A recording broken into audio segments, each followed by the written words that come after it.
Welcome to Writer Pants on Fire, where authors talk about things that never happened to people who don't exist. I'm your host, Mindy McGinnis. You can check out my books and social media at mindymcginnis.com and visit the Writer Pants on Fire blog at writerpantsonfire.com. Today's guest is Lamar Giles, a two-time Edgar Award finalist for his YA thrillers Fake ID and Endangered. His third YA thriller, Overturned, received a glowing New York Times review. Lamar is a contributor to the YA anthology 3 Sides of a Heart and the editor of the forthcoming We Need Diverse Books YA short story anthology, Fresh Ink. Lamar joined me today to talk about the overconfidence he had as a young writer and how he took the time to reflect on 8 years' worth of rejection before landing his agent in 2010 with his 6th novel.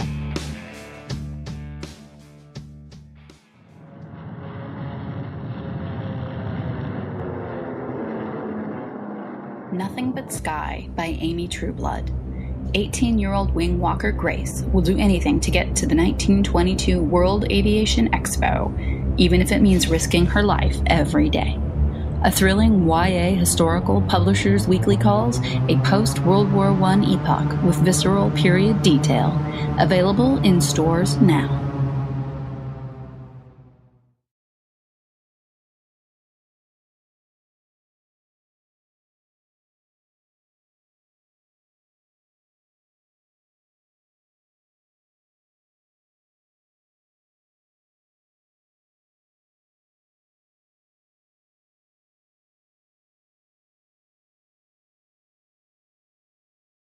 My listeners are always anxious to hear about how published authors conquered the query trenches. So tell us a little bit about your journey from aspiring to agented author. When I decided that I wanted to be a professional, I was about 21 years old.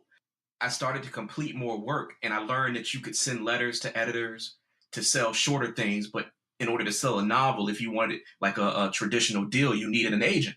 And so very early on in that process, I started to kind of understand what querying was, but I honestly didn't take it very seriously. I would finish the first draft of a novel, write the query letter the same day, and then send it to 50 agents. And you can probably guess what my success rate was. I probably spent 8 years getting 100% rejections. I mean, that's just me being hard-headed, though, because it's not like advice wasn't out there. I was just rushing. I finished something, I'm excited. I want to get it out in front of people, and I would just rush the whole process. And after doing that for like 5 novels, I decided that I wanted to really slow down and give myself the best shot of succeeding in at least getting a request for a partial. This is around the time when I'm writing my first young adult novel, Fake ID.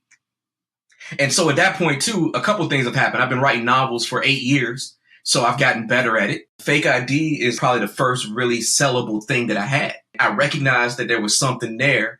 And again, having failed so much, I'm not going to mess this part of it up.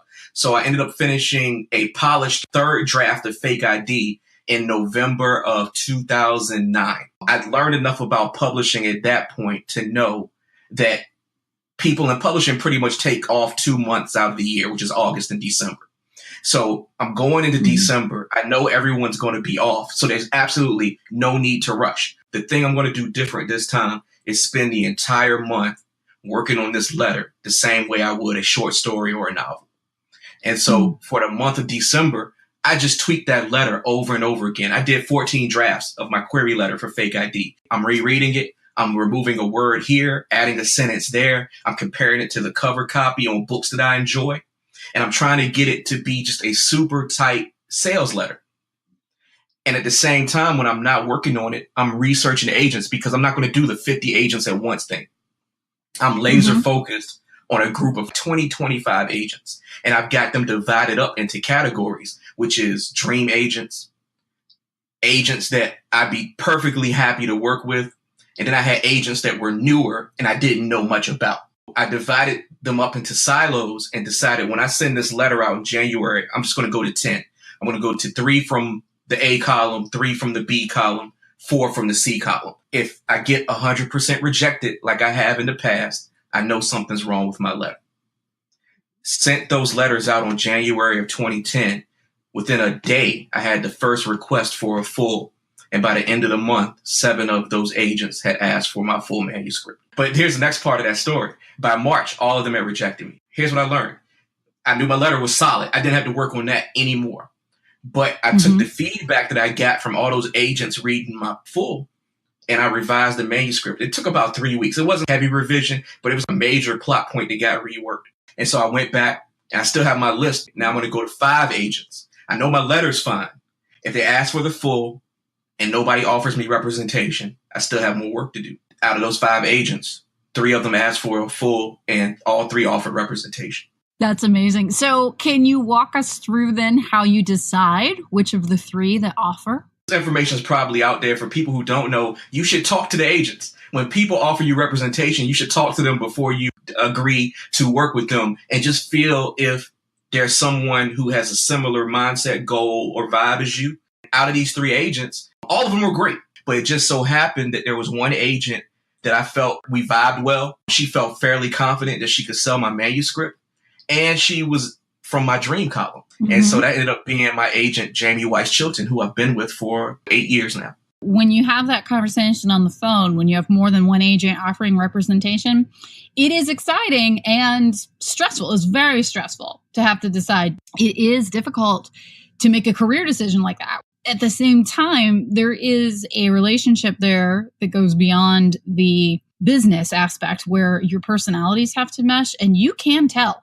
It is like dating. When you have that conversation, you know who you like and who you can work with, and you can feel their excitement for you and for your book over the phone. I'll add this. I had the fortune of having 3 people that I could choose between. But I understand if you only get that one offer, it's probably extra tempting to take it and extra hard to say no if you don't feel that vibe. But I would still caution people, no agent is better than a bad agent. You should really consider if you feel like something's off and it's not going to work, you're just going to waste your time if you go into a situation you know is wrong from the beginning. Absolutely. I also liked what you were saying about taking 8 years of querying before, number 1, you had learned how to properly write a query letter. And number 2, you had a manuscript that you felt was saleable. And I love this story because I'm with you. I was in there for 10 years. Writing queries and believing I was a genius and ripping them off and querying manuscripts that I had just finished that were terrible. Oh my gosh. Yeah. I read them now and it's embarrassing. I'm curious, how many novels then, your first Fake ID was your debut that was picked up. How many novels did you have in the trunk then at the end of your 8 years? Full novels, it was probably 6 before I got to Fake ID. Even through all 6, all of them I thought were sellable, and I just thought people couldn't recognize my genius. But the truth is, I really didn't get there until number 7. Yep, absolutely. Not a Drop to Drink was the 5th novel I'd ever written, and it's definitely the first one that it was publishable. Yet, I believed I was a hidden, unrecognized genius. And it was a hard lesson to learn that I was not. And that's not false modesty. When I read my drafts from those first 4 novels, one of which was The Female of the Species, but I wasn't ready to write it yet. It wasn't there. It's terrible. I think about how great I thought I was, and I realize how terrible I actually was. It is a wonderful lesson in, 1, humility, but also that I do believe that writing is a talent that you do have a natural gift for, but that gift is only a seed. It is a small seed, and craft and work and everything that you do to build that practice is how you become better. Can I ask you a question? Sure. If Female of the Species was one of your early novels, what was it like going back to it? Like, what did you have to do to make it the publishable work that it is now? Scrapped it entirely. Female of the Species is actually the very first novel I ever wrote. And it was actually an adult, like, thriller, kind of. Alex was a college student and Jack was a cop, like, investigating a murder. Oh, it was terrible. I didn't do any research. I was making shit up. I had no idea what I was doing. The crimes I had her committing, she would have been caught. His method of police procedural is so poor. He would be fired. It was just terrible. So yeah, I ended up scrapping everything. I sold it on spec. So I sold it on the concept, and I had talked to my agent and said, hey, I've got this rape revenge social justice idea. and I just kind of spit out what the concept was and wrote it up as a YA. And my editor was like, yes, we want to buy that. And I'm like, cool. And inside I'm thinking, that's great because it's already written, right?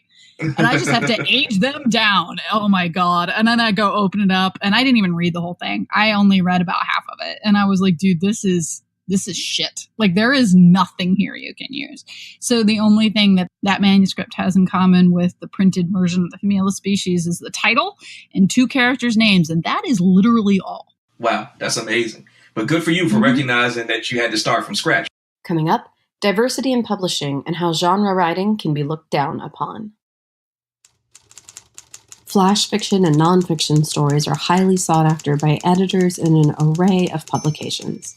In a Flash, Writing and Publishing Dynamic Flash Prose by Melanie Faith is an engaging writing craft book that offers a diverse range of writing prompts and topics, from the first spark of an idea to drafting, editing, submitting, and publishing your work.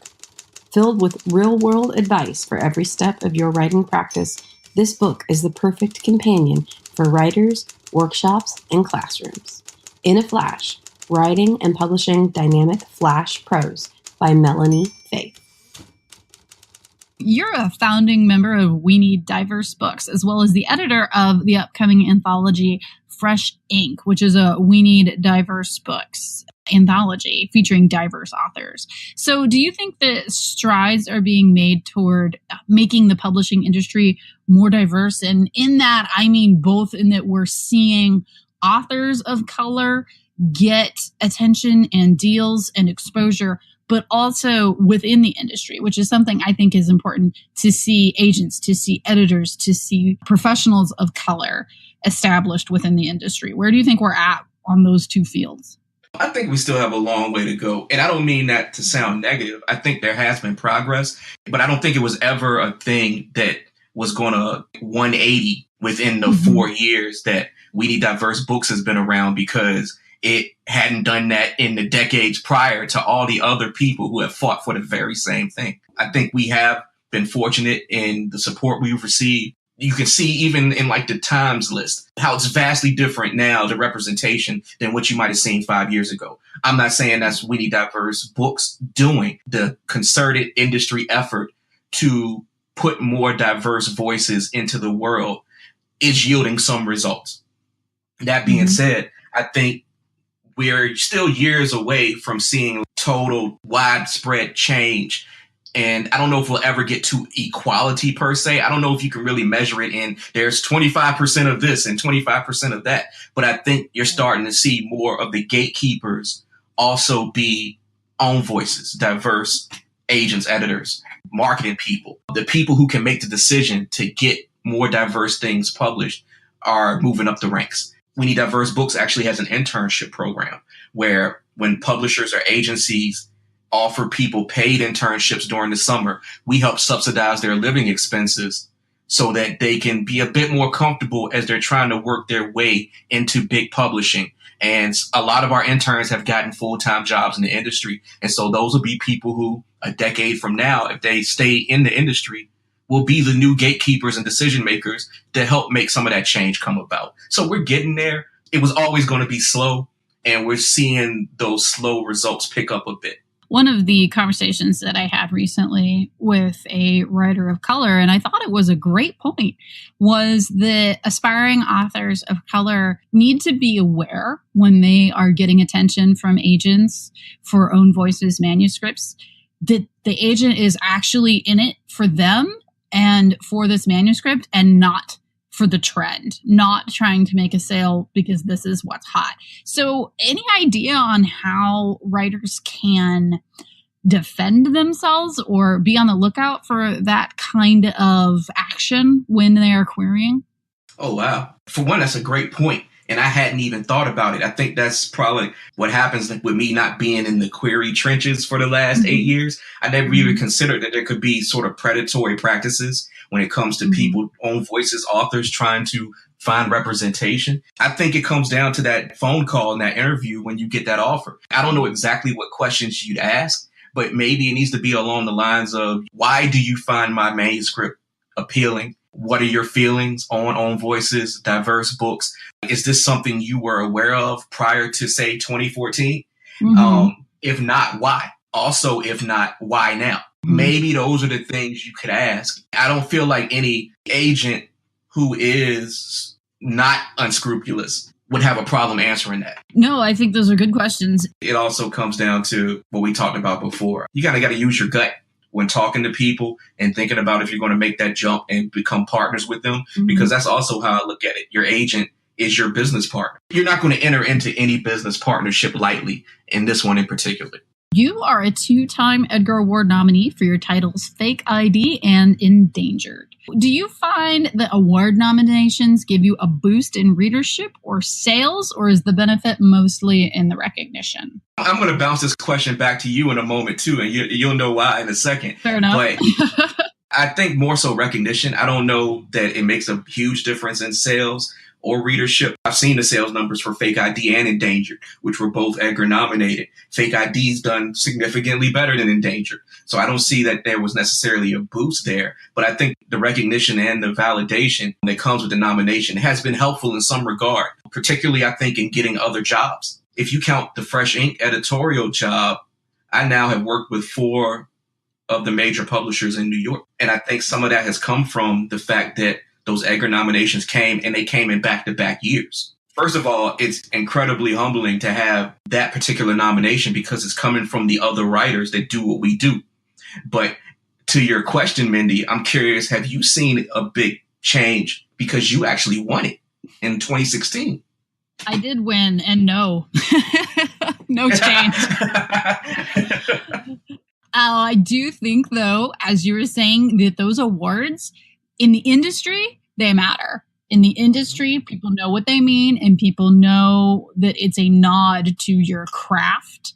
Readers in the mystery genre, I think they do know what an Edgar means, but I don't think that outside of that genre, it carries much weight. I did see a slight boost when I won. No, I saw a slight boost when I was nominated.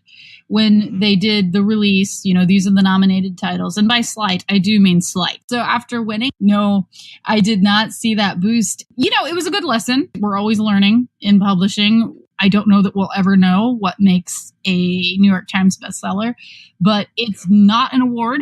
The book that won, A Madness So Discreet, I would love to write a sequel to that book. And I've had many, many, many people email me and tweet me saying, oh my gosh, you have to write a sequel. I would love to do that. I have an idea. I have a proposal all together.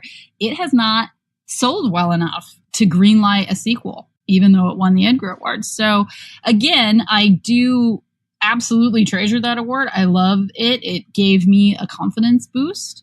But no, in sales, no, not readership or sales, but definitely just that recognition. It helps in tremendous ways. It also made me viable for other publishers at a time when I was concerned about whether I could even stay in this industry. Fake ID came out, then Endangered came out, but it's not like they were doing gangbuster numbers. I didn't know at the time if I could survive as a writer, but I think those nominations came along at a time that, made me more attractive to my current publisher at that time. It made me more attractive to other publishers. And I've been able to have enough work where I've been full time for almost 4 years now. That's awesome. Good for you. There were benefits, but not necessarily in, like you say, I didn't make the New York Times list because of the nomination, but I'm still grateful for it. Yeah, absolutely. Absolutely. So sticking with the mystery genre, you write both mystery thriller and YA, so you're operating in 2 spheres that can often be looked down upon, either by readers or within the literary industry. I just did a interview with Laurie Rader Day, who's won multiple awards in the mystery category, yet she says people ask her all the time, when are you going to write a serious book? And I know you have more than likely had the question as an author of YA, when are you going to write a real book? I hate that. Yeah, I hate it too. It's a couple things there. First of all, I've gotten to the point where that question doesn't bother me at all. And the reason why is I think about often who's asking. A lot of times it's funny because it can be a well-meaning person to ask it, right? Sure. Like they're not necessarily trying to hurt your feelings, but they only know that you're writing in a genre that maybe doesn't have the prestige as what we consider to be contemporary or what we consider to be adult. And so they don't mean any harm. So that's the one thing I try to take into account.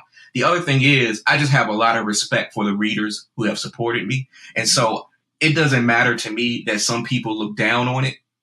I'm happy to serve my readers. And I was one of those readers. I'm a huge Stephen King fan. Me too. Anybody who knows me knows that. You've probably experienced this too, Mindy, where depending on who you're around, if you bring up King, they look down at you because of that too. Absolutely, yes. I've been in many academic environments where that's happened, or just casual reading environments. But here's the thing that no one ever asked me about, which is why do you like King so much? Mm-hmm. I would have to explain that I grew up in a factory town. We didn't have a bookstore. We had a library. But when I was young and I wanted to have books that I could own, you had to get them from the grocery store. Mm-hmm. And guess who was always in the grocery store? I will never disrespect a genre that makes books accessible to people who may not be able to go and find Faulkner or Hemingway. Mm-hmm. Or when they become fans of those books they're accessible of, I will never let anyone tear down that love for that genre, writer, book, whatever it is. So that part doesn't faze me. As far as bridging the gap to larger readership, I think we are burdened with having to be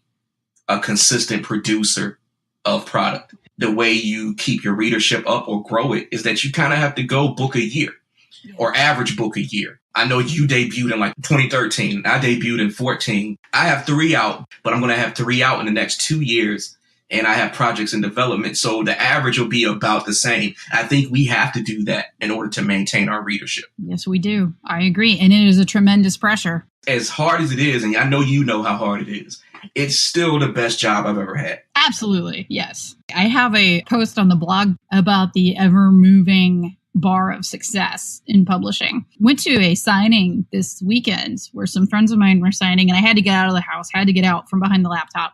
Everyone was talking about how you attain one thing in the publishing world. You get an agent and you're so excited and you had thought this will be what makes me happy. No, now I need a sale. And then you get that and you're like, yes, I am happy and I am successful now. It's like, well, but I didn't hit the New York Times. So I won this award. Oh, that's awesome. I won this award. I am a successful writer now.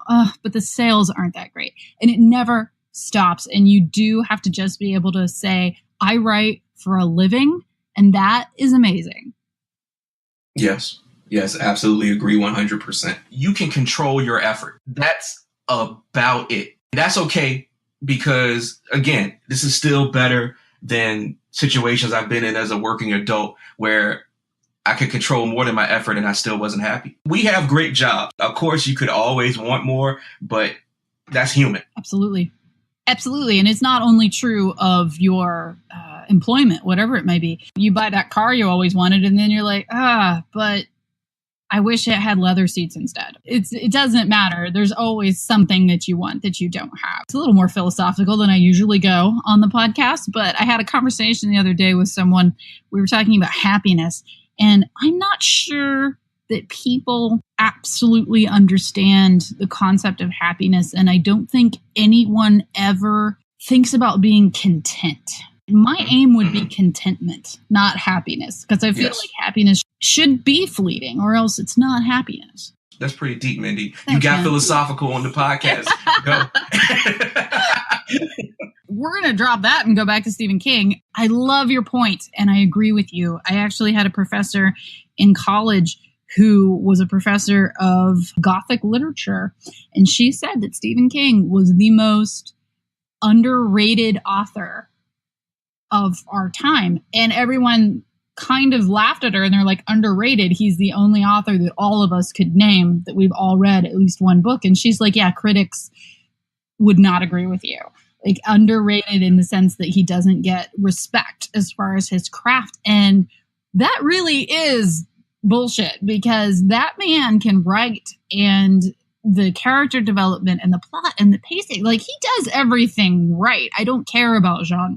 I go back to accessibility, and he's been responsible for making fiction accessible to a lot of people that wouldn't been able to tune in and read a whole novel otherwise. Similar to J.K. Rowling's effect on literature in the late 90s into the 2000s. She brought the concept of reading not just one novel, but 7 and waiting in line for them, being super excited every time one came out, to a whole generation of readers. And King's done that too. The fanfare is there for him. You got to give the man props for that. I don't know if I would be here if not for his work. Agreed. I told you, like, that first Edgar nomination at the ceremony, he was there, and I got to tell him that. And it was like an emotional moment for me because I legitimately thought I would not be here if not for your books. And now I get to shake your hand. It was like, to me, as cool or cooler as being nominated. Absolutely. I just don't tolerate people dissing him, you know? No, not at all. The man's done a ton for just literacy in general. Nope, I am with you 100% on that. I would not be a writer if it wasn't for Stephen King either. I can say that absolutely and with conviction. And you know what? The year that you and I were there together, he was supposed to be there. He was nominated and he was sick and he didn't come. Oh. It would have been awesome to see him again, and I know it would have been awesome for you to see him. Such a cool guy when I met him. Total nice man. I just had nothing but good things to say about him. Lastly, the complexities of writing a book set in a city you are unfamiliar with, and how research can help you get most things right. And where to find Lamar online. Your book, Overturned, is about cards, poker specifically. I love poker. I'm pretty good at it. I don't think I could ever sit down at a professional table, but I can fleece the farm boys around here pretty well. Why a card game book? I'm curious. You may experience a little bit of this too, so you'll tell me. I don't know if our thought processes are exactly the same here, but I was always looking for cool things my protagonist could be into that I hadn't really seen before. And I couldn't really think of a teen poker playing detective. Overturned is a bit of a murder mystery. I don't want to spoil too much. I just thought it was neat to have this card playing hero in Vegas. When I thought of it, I had never been to Vegas, but I played cards a little bit. I'm sure you would mop the floor with me, maybe, but I play a little. Because I was playing at the time, I was like, it'd be cool if my character did this, but where would she be? Because all my books were set in Virginia prior to that. We don't really have the gaming culture here. So I'm thinking it's either going to be Atlantic City or Vegas. And I was super nervous because I hadn't written outside my state before and even made up the cities in my state so I could do what I want with them. And when you're talking about Atlantic City or Vegas, that's a real place. You have to kind of stick to real geography. And I was like, you know what? I'm going to go out to Vegas, do some research. It was a research trip. If I felt good about it, I was like, I'll give it a shot. And I went out there, had a great time, got a lot of good research material. Just put in the hours after that. And I think it came out great. That's awesome. That's awesome. Interestingly enough, Las Vegas is the only real place I've ever featured in any of my books either. It's in A Handful of Dust. It's just like a carcass of a city at that point, but it's there.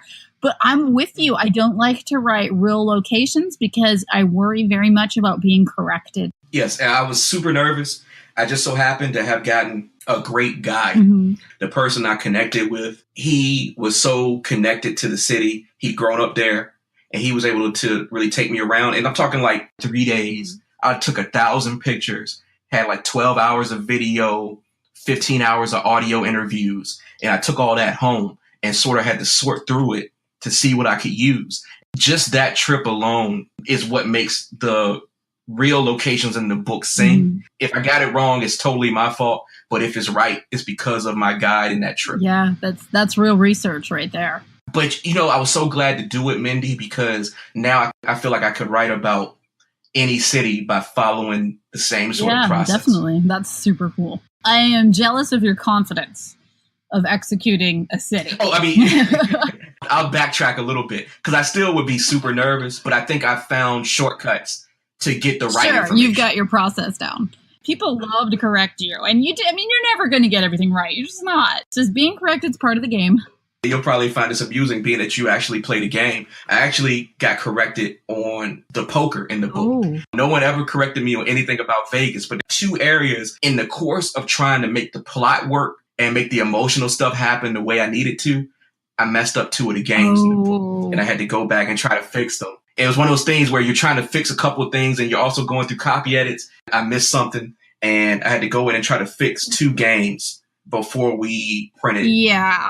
I hear you. Version. You know what? Don't beat yourself over the head too much about it. I have the sun rising over the Pacific Ocean at the end in a handful of dust. So you just never know what's going to get away from you. It happens. It happens. My book that's coming out in March called Heroine features a softball player. And I know that game inside and out. Like, that game is my heart. Obviously, I played ball in the 90s. At that time, we were still playing with softballs that were white with red stitches. I talk about the ball in the book at one point. My character's high out of her mind, and she's just staring at a softball and thinking about it and thinking about the contrast. And we don't use white softballs today. Today, the softballs are neon. They are yellow. I was like, somebody's going to catch that. And I thought about it after I'd already done first pass. And I was like, you know what? I'm okay with letting that stand. It's like, somebody's going to catch it. People are going to point it out. And I'm like, it's an indicator of my age. If nothing else, I'm okay with it. It's a couple things there. First of all, that is exactly the sort of stuff that has kept me up at night on every book I've written. Like, even the stuff that's coming out next year. Still stuff I'm just uncertain about. I'm like, are people going to have a problem with it? Did I say it right? That's a look inside the writer's mind. Something that gave me comfort on these things. Do you know Christopher Golden? Yeah. And he said something on Facebook once that sort of helped me relax a bit. He talks about when he talks to his experts to try to get the information that we all try to get to make stuff correct. Even when he talks to his experts, he tells them, I need enough information to fool the average reader, not necessarily you. I hope you understand if in the course of me manipulating this stuff for the book, it's not exactly precisely the way you would see it or do it or say it. It helped me feel a little bit better. Like, we won't get everything right, but for all the work we do, if we get like 98%, I think we're okay. Yeah. Lydia Kang, I think you know Lydia. I use Lydia for all of my physical injuries, any kind of medical process in all of my books, because she is a doctor as well as an author. In Heroine, my character is in a car crash and says she has to have surgery on her hip. And then she is seeing a doctor for checkups after that. Lydia, as well as my copy editor, who unfortunately had the exact same surgery, fortunately or unfortunately, however you want to look at it, had the exact same surgery. And they were like, well, she wouldn't be going to her regular doctor for these checkups. She would be seeing the surgeon. And I was just like, okay, but I don't want to have her driving into the city like for an hour every time because it messes up my plot because I have to have her back for practice. Yeah. So I'm just having her go to a regular doctor, and you guys are right. And I want you to know that you're right, but being right is going to mess up my pacing. So we're just going to have her go over here. And that's the kind of stuff, like, you're right. You just let it go because it's not important to the average reader who she's seeing for her checkups. Exactly. We do what we have to do. Okay, last question. What is up next for you? You said you've got 3 coming out shortly. Also, where can listeners find you online? Okay, yeah. So what's coming up on August 14th, Fresh Ink, the new WNDB anthology will be in stores. Awesome lineup of some of YA superstars. So if you're interested in that, pick that up. January 29th, my new mystery novel, Spin, will be out, and that's about 2 frenemies who have to solve a DJ's murder while being coerced by her online fandom. That's the new mystery. And then April 9th will be my middle grade fantasy novel, The Last Day of Summer, about 2 cousins in rural Virginia who are known for solving supernatural mysteries. But on the last day of summer, they accidentally freeze time, and they kind of have to fix that. Wow, that sounds awesome. And then in January of 2019, I'm going to have a contemporary coming-of-age novel coming out. It doesn't have a title yet, but it's about a kid who joins the purity pledge in his church because a girl he likes is in it. And he does it in the same week that he starts sex ed at his high school. He's the only one in the purity pledge who's allowed to take sex ed. So he becomes this go-between, asking the purity pledgers questions in class. And it just causes a whole bunch of problems in his town. Wow, dude, that sounds amazing. That is right up my alley right there. That's awesome. And as far as where to find me, it's lamargiles.com. I'm at LR Giles on Twitter. And I'm Lamar Giles on Instagram. Fantastic.